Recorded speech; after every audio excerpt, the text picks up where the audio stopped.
I want to talk today about something that's very difficult and challenging to talk about. At least it's been challenging for me to talk about. It's also been hard for me to do. And that's when we have to let somebody go out of our lives. It might be a employee and we're terminating or firing them. It might be a vendor and we're just saying we're not going to renew the contract or do this work with you anymore. We're going with someone else.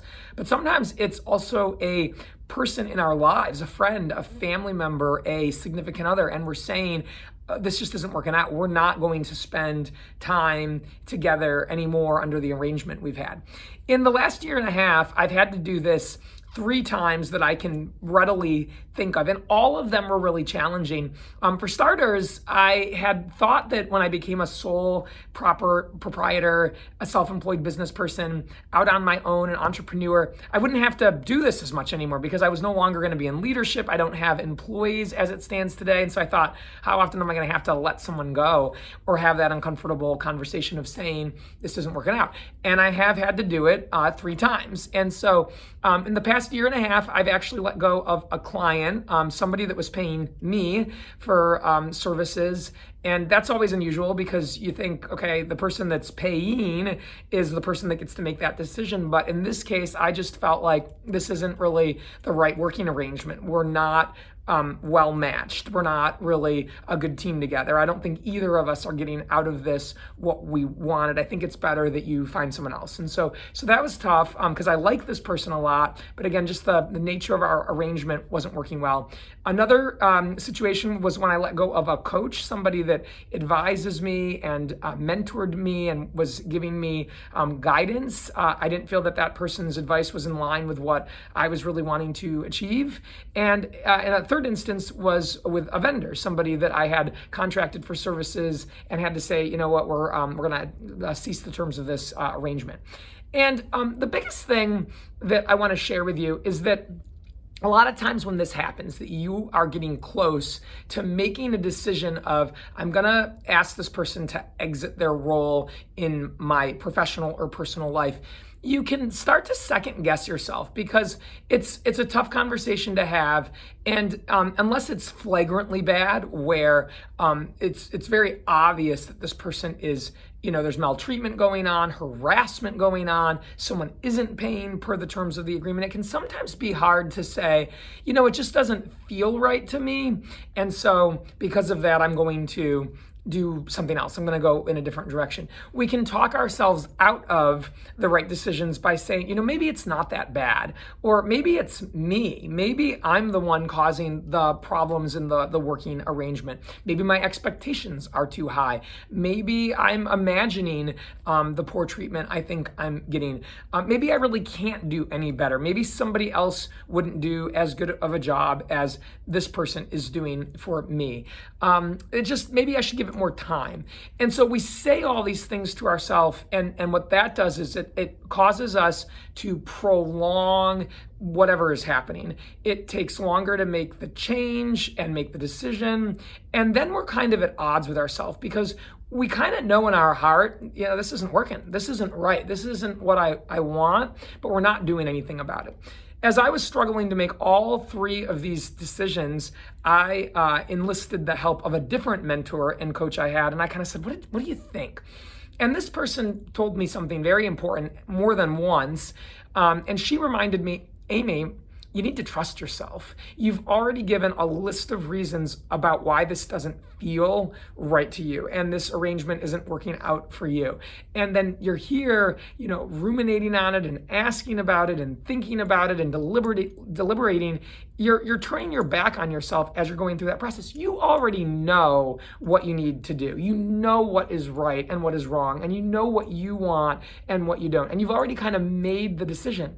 Now it's just time to communicate the decision. And I realized that individual coaching me was right, that I had made the decision. I did know what was right. And yet for some reason, I didn't want to pull the trigger. I kept pulling away from myself.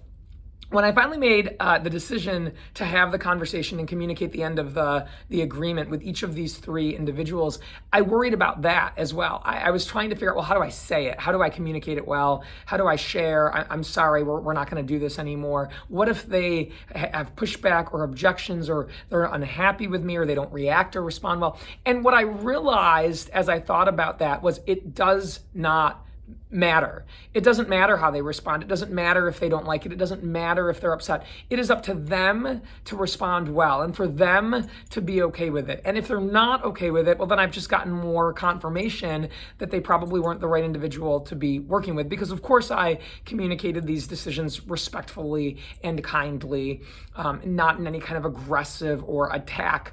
And so for me to worry and say, well, what if they're unhappy? Well, what if they're unhappy? They might be unhappy. People maybe will have to just be displeased. And so what I realized is we're happiest and at our best when we trust ourselves. If you've got someone or something going on in your life that does not feel right to you and you know it, don't second guess that. Don't doubt that. Don't try to talk yourself out of that. Listen to yourself. Trust yourself enough to listen to yourself. Have the emotions you're having. Don't cheat yourself of those things. And once you make a decision to let go of someone, again, a client, a vendor, an employee, a person in your personal life, follow through on it and don't get worried or wrapped up in, well, how's that going to go? The conversation may be tough. It might be nerve-wracking and hard and uncomfortable to say it. You never want to hurt anybody's feelings. You never want people to be unhappy with you. That's normal. But at the end of the day, for us to hold off on making a decision because we don't know how to say it, again, it just puts us in situations where we're unhappy longer. In each of these situations, I felt like I waited a little too long. I knew for a period of months, hey, I want to make this change. I don't think this is right. But I continued to kind of try to make it work and shove the round peg into the square hole because I felt like I should. That's what people that are effective do. They make any situation work. I was brought up to survive and make things work and to kind of deal with stuff. And at the end of the day, I have developed new beliefs and new values now that what's most important is not can I endure and can I make something work, but am I happy? Am I trusting myself? Am I listening to myself?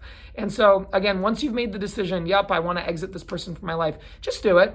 Just get uncomfortable, have the tough conversation and say, I know I'm doing the right thing for myself. I've made this, I've thought about this. I know myself. This can't be wrong. And if you do, you'll be a lot happier. You'll also free up your time so that you can hire the right vendor or the right new employee or get the right new best friend or significant other in your life. And if not, you can be focusing time that you were spending worrying and wondering and trying to kind of make something work into different activities. Maybe you'll have more time to read or work out or work on whatever big pressing project you have going on. But oftentimes being in the wrong relationships with anybody in our life takes a lot of mental and emotional time and strain, as well as sometimes our physical resources. We get tired, we lose energy because of it. So if you've got this going on, don't belabor it, get it done. You're gonna feel a lot better. And it's an important step in trusting yourself, in affirming yourself, valuing yourself, supporting yourself. And it feels good to trust, support, cherish yourself, and follow your heart and do what's right. Any questions, comments, please reach out, and I would love to have a conversation with you about any of this. With that, everybody make a great day, and I'll see you soon.